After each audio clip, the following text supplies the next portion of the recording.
Assalamualaikum warahmatullahi wabarakatuh.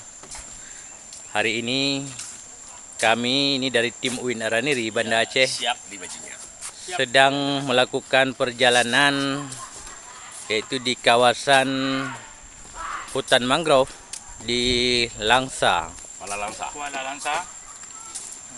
Kami ini sedang berjalan-jalan menikmati sore bersama dengan tim dari UIN Araniri Banda Aceh.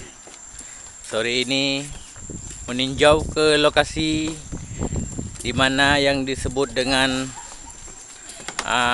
hutan mangrove Kuala Langsa yang sangat ramai dikunjungi oleh anak muda-mudi. Terlebih lagi pada hari Minggu, banyak muda-mudi yang datang ke sini untuk bertamasya. Inilah kawasan yang sangat cantik dan indah dipandang mata.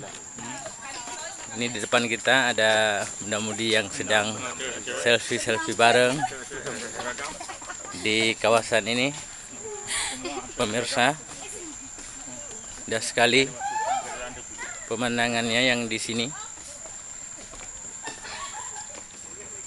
Ini di pinggir pantai ada banyak pohon bakau. Ya. Sedang berjalan-jalan.